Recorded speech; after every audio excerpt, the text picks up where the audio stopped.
হাইকোর্টের রায়কে চ্যালেঞ্জ জানিয়ে সুপ্রিম কোর্টের দরবারে এবার রাজ্য সরকার। রাজ্য জয়েন্ট এন্ট্রান্সের ফল প্রকাশে আইনি জটিলতা রয়েছে, যার জেরে কলেজের ভর্তিও সমস্যায়।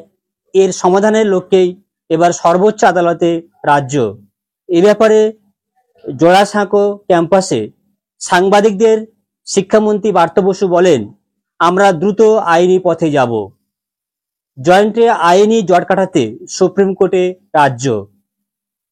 গত 7ই আগস্ট রাজ্য জয়েন্টের ফল প্রকাশের কথা ছিল, তবে ওবিসি সংরক্ষণ মামলায় কলকাতা হাইকোর্টের দেওয়া রায়ের কারণে জয়েন্টের ফল প্রকাশ পিছিয়ে যায়। ওবিসি মামলায় হাইকোর্টের নির্দেশের জেরে রাজ্যের কলেজগুলিতে স্নাতকে ভর্তি প্রক্রিয়াও সম্পন্ন করা সম্ভব হয়নি। এদিকে সম্প্রতি সুপ্রিম কোর্ট ওবিসি সংরক্ষণ মামলা নিয়ে কলকাতা হাইকোর্টের রায়ের উপর স্থগিতাদেশ জারি করে, তবে এখানেও সুরাহা হয়নি।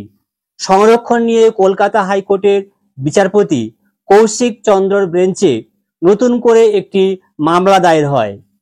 গত বৃহস্পতিবার সেই সংক্রান্ত মামলায় হাইকোর্ট রাজ্য জয়েন্ট এন্ট্রান্স বোর্ডকে সংরক্ষণ নিয়ে নির্দেশ দেয়। সেই নির্দেশের বিরোধিতা করেই সুপ্রিম কোর্টে যাচ্ছে এবার রাজ্য। এই বিষয়ে শিক্ষামন্ত্রী পার্থ বসু বলেন, সুপ্রিম কোর্টের নির্দেশের পর অন্যরকম কিছু বিবেচনা করা হতে পারে বলে আমাদের ধারণাই ছিল না। আমরা দ্রুত আইনি পথে যাব। দেশের সর্বোচ্চ ন্যায়ালয়ের কাছে আবেদন করার কথা জানিয়েছি। এদিকে স্নাতক ভর্তির পোর্টালও বন্ধ রয়েছে।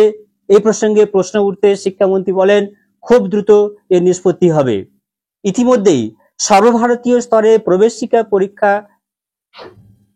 জেইই অ্যাডভান্স এবং নিট ইউজির ফলাফল প্রকাশ হয়েছে, কিন্তু রাজ্য জয়েন্ট এন্ট্রান্স পরীক্ষার ফলাফল এখনো প্রকাশ করা হয়নি। কেন এখনো রাজ্য জয়েন্টের ফলাফল প্রকাশ করা গেল না, সে নিয়েও কলকাতা হাইকোর্টে মামলা দায়ের হয়েছিল সাম্প্রতিক। হাই গাইস, আপনারা যদি আমার চ্যানেল নতুন হয়ে থাকেন আর চ্যানেলটি সাবস্ক্রাইব করে না থাকেন, তাহলে প্লিজ চ্যানেলটি সাবস্ক্রাইব করে সঙ্গে রাখবেন। ধন্যবাদ।